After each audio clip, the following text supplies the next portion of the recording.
إلا ما علمتنا إنك أنت العليم الحكيم ربي اشرح لي صدري ويسر لي أمري واحلل عقدة من لساني يفقهوا قولي أما بعد اللهم افتح علينا فتوح العارفين آمين يا رب العالمين Amin. Alhamdulillah, mudah-mudahan duduknya kita sesaat seperti ini menjadikan salah satu sebab Allah memberikan rahmat kepada kita, kepada anak keturunan kita, kepada sahabat dan hamba taulan kita, dan orang-orang yang kita cintai. Amin. Salawat dan salam kepada baginda Nabi Sallallahu Alaihi Wasallam. Allahumma salli wa sallim wa barik ala sayyidina Muhammad wa ala alihi. Bapak Ibu yang dimuliakan oleh Allah, sebelumnya saya ucapkan terima kasih kepada Sahibul Bait, wabil khusus jamaah, Bapak Imam dan seluruh warga dari Masjid Mazra'ah. Mazra'ah sendiri artinya sawah, ladang, tempat bercocok tanam. Mudahan dari sini bibit-bibit orang-orang saleh penyebar umat Islam ke seluruh penjuru Allah lahirkan dari sini. Amin. Amin. Bapak Ibu, bulan Rajab bagi anak-anak kita saat ini hampir kemuliaannya itu hilang dari telinga kita.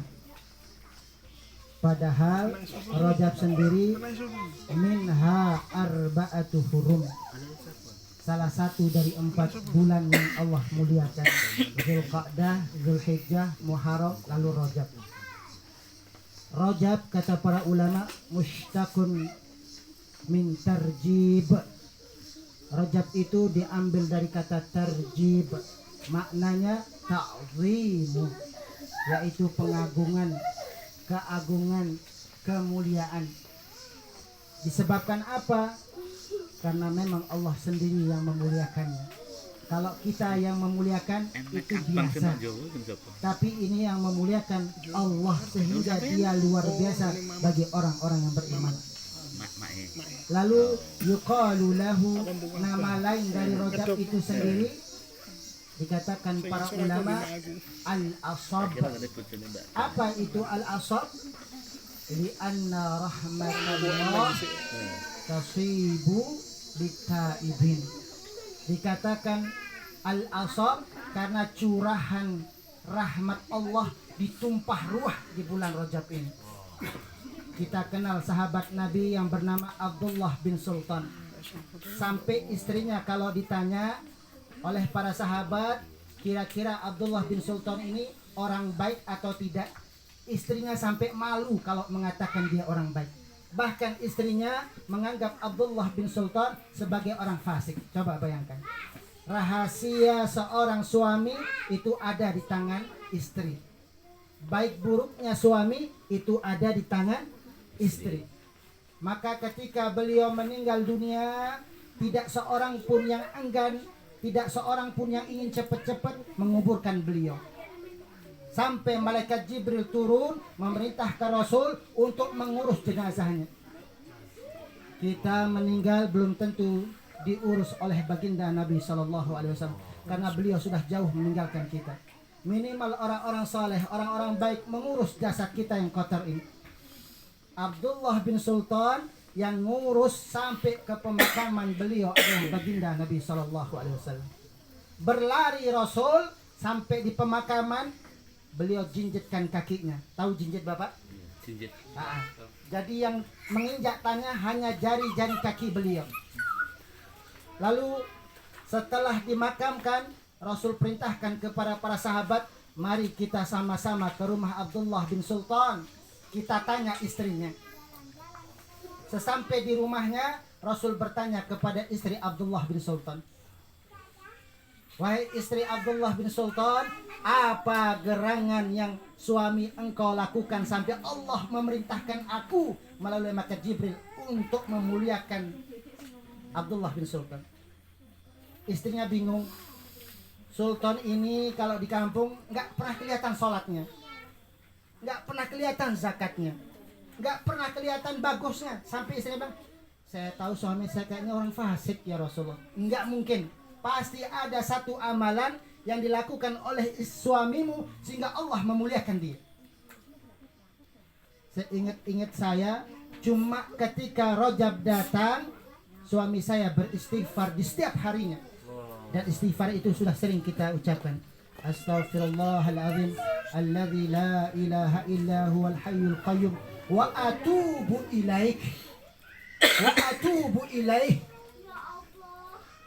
Seingat saya ya Rasul, hanya itu yang pernah aku lihat kebaikan suamiku. Maka Rasul bilang, ingat-ingat wahai para sahabat, ini bulan di mana setiap orang yang bertobat Allah curahkan rahmat ampunannya.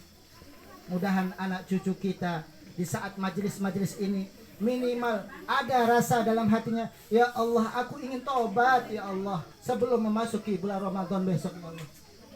Ini amalan Abdullah bin Sultan. Bapak Ibu yang dimuliakan oleh Allah Subhanahu wa taala, peristiwa Isra dan Mi'raj sudah sering kita dengar, bahkan kita hafal di luar kepala. Tapi saya ingin mengambil satu riwayat dari An Abdullah bin Mas'ud radhiyallahu taala anhu. Abdullah bin Mas'ud pernah memberitahu para sahabat, berkata, "Lamma balagha Rasulullah sallallahu alaihi wasallam sidratal muntaha, intaha ilaiha." Ketika Nabi sallallahu alaihi wasallam sampai ke Sidratul Muntaha yang tidak ada tempat berkesudahan setelahnya, hanya ada istiwa. Apa yang dilakukan? Lalu Abdullah bin Mas'ud melanjutkan ceritanya. Saat di Sidratul Muntaha, atahallahu, Allah memberikan kepada Nabi indaha, dari sisinya, salasan, 3 hal, lam yu'tihinna kana qablahu, yang gak pernah diberikan oleh Allah kepada nabi-nabi sebelumnya. Apa 3 hal tersebut? Dan 3 hal tersebut adalah oleh-oleh yang Allah berikan kepada umat ini melalui baginda Nabi Sallallahu Alaihi Wasallam. Jikalau oleh-oleh ini tidak kita renggut manisnya, maka alangkah ruginya kita sebagai umat baginda Nabi Sallallahu Alaihi Wasallam. Diambil dengan cara istimewa, didapat dengan cara yang mulia, langsung diberikan oleh Zat yang maha mulia. Apa 3 hal tersebut? Yang pertama, kata Abdullah bin Mas'ud, furidat alaihi salatu khamsan, diperintahkan kepada Nabi salat 5 waktu, pelengkap, penyempurna dari salat-salat Nabi sebelumnya. Mana buktinya?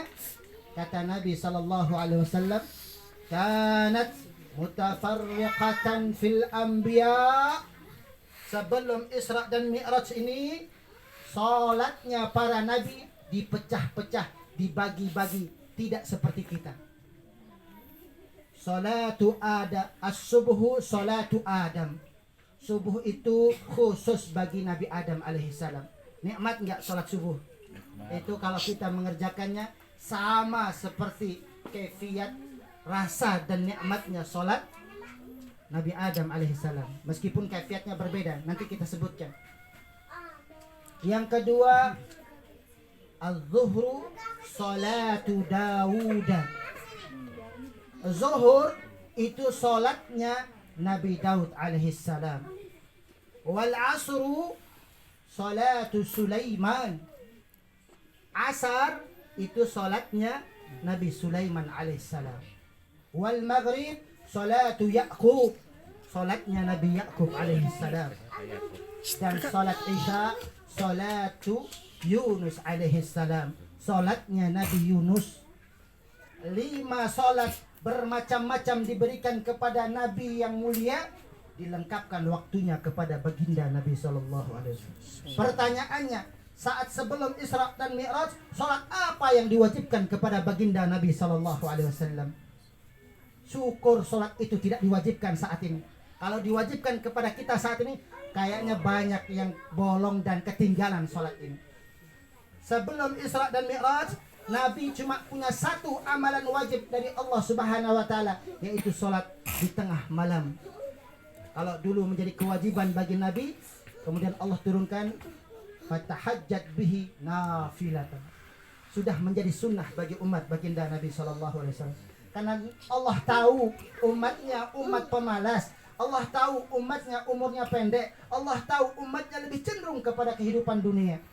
Allah tidak wajibkan lagi sholat tahajud sebagai kewajiban, tapi nafilatan sebagai suatu hal yang disunnahkan. Bapak Ibu yang dimuliakan oleh Allah Subhanahu wa taala. Lalu kado yang kedua apa? Kado yang kedua utiya khawatimus suratil Baqarah. Diberikan akhir salat Al-Baqarah, surat Al-Baqarah. Sering kita baca wa'fu anna waghfir lana warhamna wa'fu anna waghfir lana warhamna wa'fu anna waghfir lana warhamna anta maulana fansurna 'alal qaumil kafirin. Surat tapi isinya doa. Nanti habis dari pulang sini baca akhir salat Al-Baqarah, meskipun ayatnya la yukallifullahu nafsan illa wus'aha, tapi di akhirnya doa terindah yang diberikan oleh Allah kepada umat baginda Nabi sallallahu alaihi wasallam. Lalu masihkah kita enggan untuk memohon maaf? Karena doa itu wa'fu anna, ampuni kami, waghfir lana, beri ampunan, maafkan, ampunkan, warhamna, dan beri rahmat kepada kami. Kalau masih saat ini kita enggan untuk membacanya atau berdoa dalam setiap sholat kita dengan doa ini, alangkah sombongnya kita. Jauh di atas Sidratul Muntaha mendapatkan karunia terindah dari Sang Maha Pencipta, lalu kita enggan untuk mengucapkannya. Lalu yang ketiga, saat di Sidratul Muntaha kata Abdullah bin Mas'ud, yaitu ghufira li ummatihi al-muqhimat. Apa itu al-muqhimat? Al-dhunubul 'idham allati tuhqiruhu finnar. Dosa-dosa yang amat besar umat ini diampuni oleh Allah, padahal saat itu dia sudah dijebloskan ke dalam api neraka. Tapi lantaran baginda Nabi sallallahu alaihi wasallam Allah perintahkan salat. Salat ini menjadi sebab dia dikeluarkan oleh Allah dari api neraka. Amin ya rabbal alamin. Kita sadar 5 waktu kita salat belum tentu Allah kabulkan, Allah terima di sisinya. Tapi kita berharap dari sekian waktu, hari, bulan, tahun, ada satu salat kita yang menjabarkan rahmat Allah, pandangan kasih sayang Allah jatuh kepada salah satu dari salat kita. Cukup. Sebagai penutup, karena sholat sebagai oleh-oleh dari baginda Nabi sallallahu alaihi wasallam. Sebelum saya sampaikan apa yang diriwayatkan oleh beberapa para sahabat ini, kalau peristiwa lahirnya Nabi Isa alaihissalam tanpa bapak, Allah tidak mengawali dengan subhan. Ketika Allah ciptakan Adam tanpa ibu dan bapak, Allah juga tidak mengawali suratnya dengan subhan. Ketika Allah menceritakan Nabi Musa membelah lautan, Allah tidak mengawalinya dengan subhana.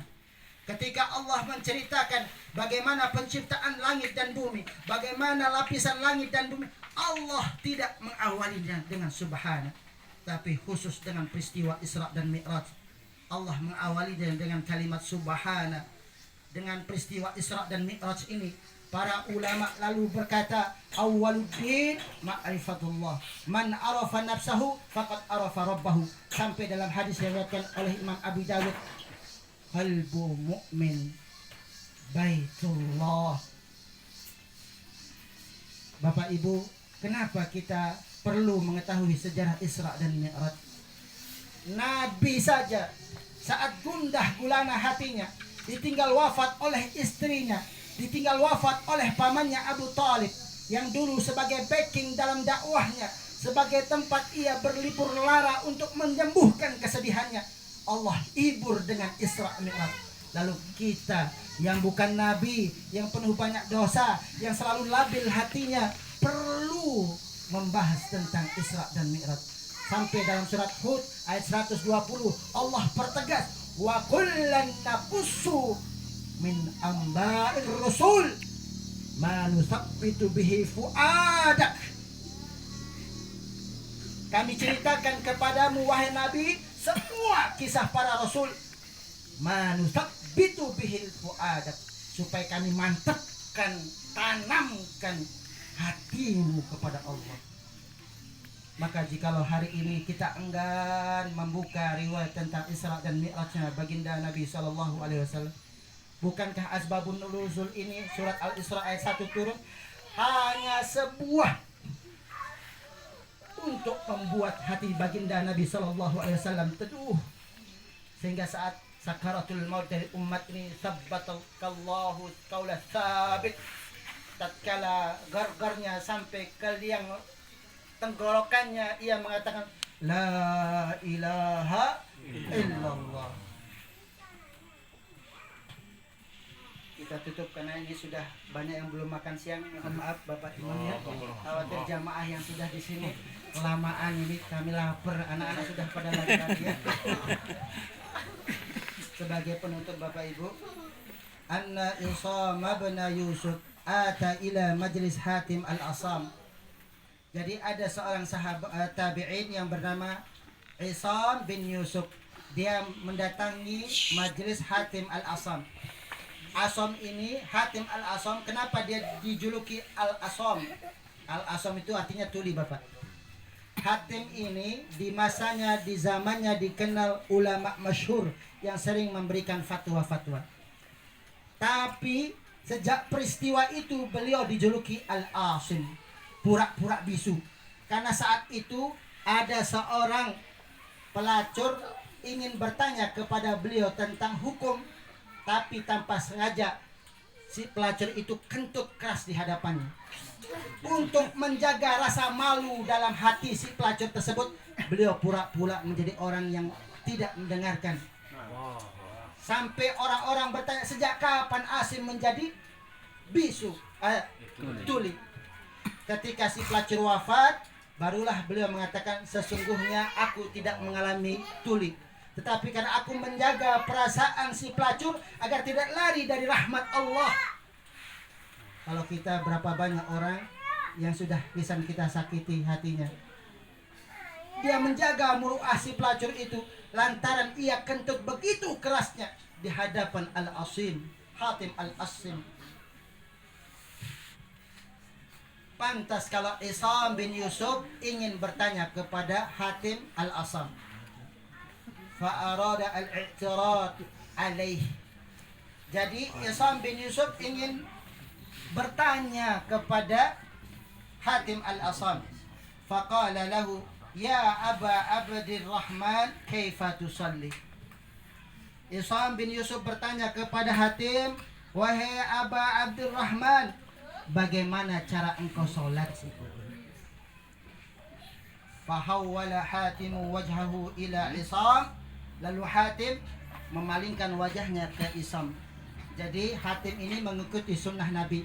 Kalau ada orang yang bertanya, ada orang yang memanggil, dia palingkan semua wajahnya dan tubuhnya langsung menghadap. Kalau kita kan jarang bapak-bapak. Kalau teman kita ajak kita ngobrol, kadang kepala kita menghadap tapi tubuh kita ke sana. Sunnahnya Nabi, ketika kita diajak bicara oleh kanan kiri kita, kepala menghadap ke dirinya, tubuh pundak ini pun menghadap kepada dirinya. Mudah-mudahan sunnah Nabi yang kecil ini bisa kita tiru bapak-bapak. Minimal menurunkan barokah bagi kita. Hawwala Hatimu wajhahu ila Isam. Dipalingkan semua wajah dan tubuhnya kepada Isam. Lalu dia berkata, bagaimana cara engkau solat wahai Hatim? Jawaban Hatim seperti ini bapak-bapak. Idza jaa waktu salati kumtu fa'atawadda'u wudu'an zahiran wa wudu'an batinan. Ini mungkin sudah sering kita dengar, tapi tidak apa-apa kita ulangi Bapak. Karena oleh-oleh yang dibawa oleh Nabi, kebetulan tentang sholat, kita bawa juga tentang sholat. Habis ini sudah kita selesaikan ya. Kalau sudah waktunya sholat datang, aku menunaikan sholat. Pertama, aku sempurnakan wudu'ku yang zahir, dan aku sempurnakan wudu'ku yang batin. Lalu Isam berkata, kaifal wudu'ul batinu? Bagaimana cara wudhu yang batin itu, wahai Isam, wahai Hatim? Lalu beliau berkata, ammal wudu'ul zahiru fa'agsilul a'dha'a bil ma'. Kalau wudhu zahir itu aku membasuh anggota tubuhku dengan air.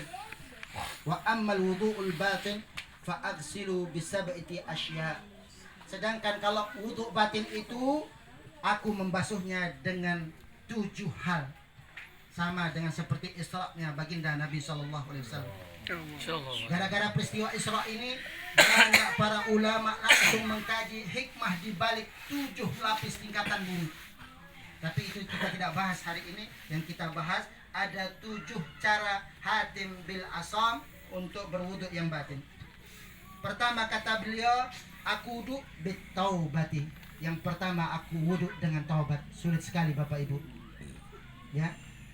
Jadi sebelum dia wudhu zahir, dia wudhu dengan pertama dia taubat.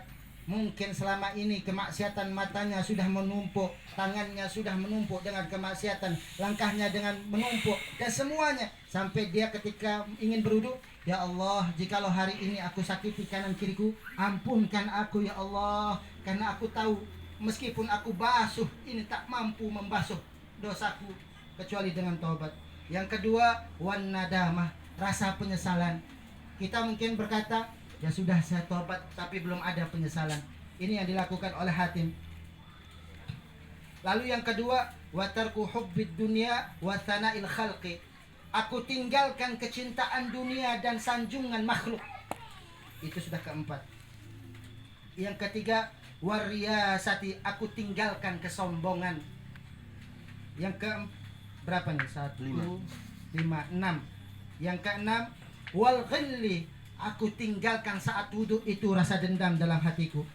Wal hasadi, lalu yang ketujuh, aku tinggalkan rasa hasad saat aku menjadi makhluk di bumi ini. Tsumma adhabu ilal masjid, kemudian aku menuju masjid. Fa absitul a'dha'a fa aral ka'bata, maka aku menuju masjid. Ketika aku lapangkan seluruh anggota tubuhku ini, aku melihat Ka'bah di hadapanku. Fa akumu baina hajati wa hizri, ketika aku berdiri untuk takbiratul ihram, aku seakan-akan berdiri di antara hajati wa hizri, antara kebutuhanku dan kewaspadaanku. Jangan-jangan Allah tidak menerima salatku hari ini, sehingga dia perbaiki a'dha'nya, seluruh anggota tubuhnya. Wallahan naziri, dan aku seakan-akan berhadapan kepada Allah Subhanahu wa taala. Wal jannata 'anil yamini wan nara 'anil shimali wa malakal maut khalfi dhahri. Seakan-akan aku melihat di sebelah kananku surga, sebelah kiriku neraka, dan aku seakan-akan melihat malaikat maut di belakangku. Wa ka'anni wadi'u qadami 'ala sirat, dan seakan-akan kedua telapak kakiku ini berdiri dalam titian siratal mustaqim, ya Allah. Wa azunnu anna hadhihi salata akhirus salah, dan aku berprasangka bahwa saat ini adalah salat terakhir bagiku. Kemudian dia berniat wa akbar, kemudian dia bertakbir bil ihsan, dengan sebaik-baik takbir. Bahkan menurut penelitian ahli tulang, sedekapnya umat Islam saat ini sedekap persendian tangan yang terbaik, karena dia akan mengeluarkan minyak sumsum tulangnya yang paling bagus. Saat ini kita mungkin sering tiap hari begini, itu tidak menyebabkan tulang sumsum mengeluarkan lendir yang terbaik.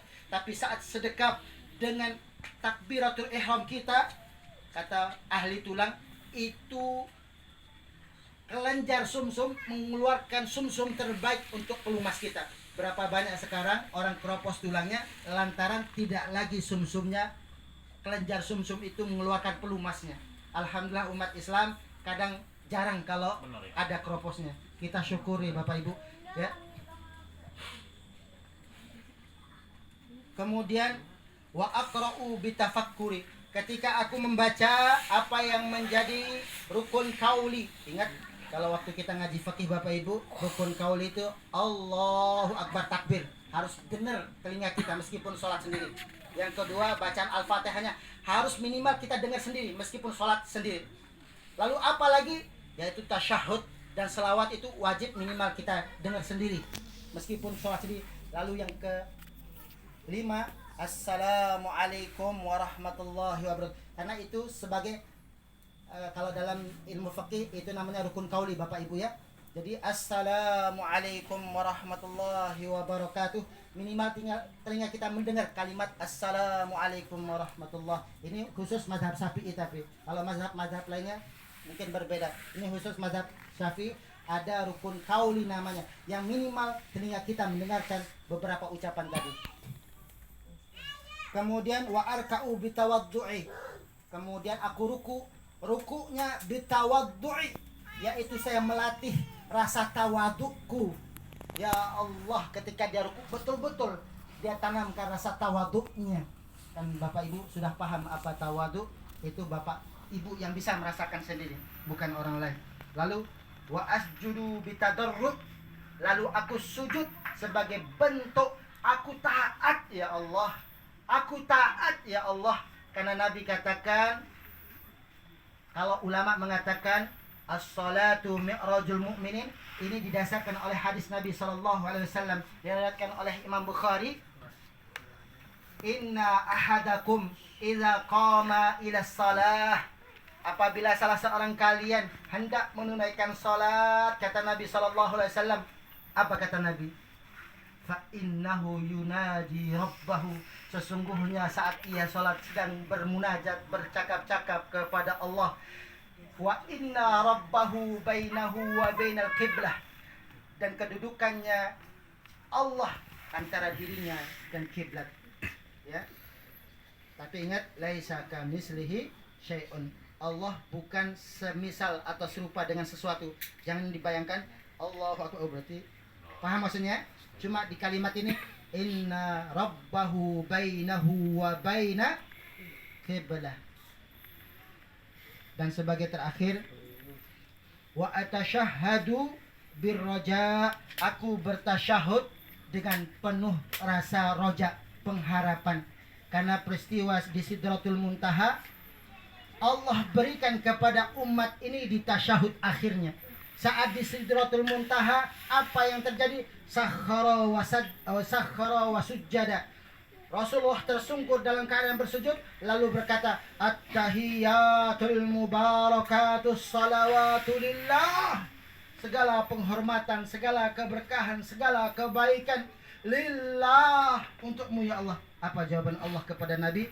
Assalamu alayka ayyuhan nabi warahmatullahi wabarakatuh.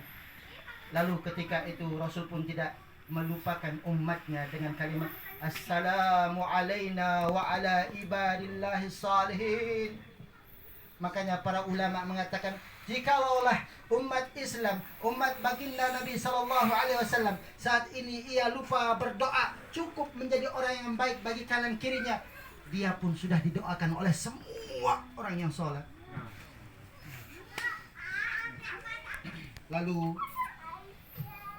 beliau berkata, wa assalamu bil ikhlas, aku ketika ucapkan assalamualaikum warahmatullahi wabarakatuh, aku tanamkan rasa ikhlasku. Ya Allah, aku pasrahkan sholatku saat ini ya Allah. Engkau terima atau tidak ya Allah, yang penting hari ini aku sudah rasakan nikmatnya sholat. Aku rasakan ini kebutuhan sholat merupakan bagian dari hidupku ya Allah. Fahadhi sholati mundu 30 sanatan. Wahai Isam, beginilah cara sholatku selama 30 tahun. Faqala lahu Isam, lalu Isam berkata, hadza syai'un la yaqdiru alaihi ghairuk. Ini yang orang lain enggak bisa melakukannya. Wa baka bukaan syadidan. Maka Isam bin Yusuf menangis terseduh-seduh setelah diceritakan oleh Hatim al-Isam.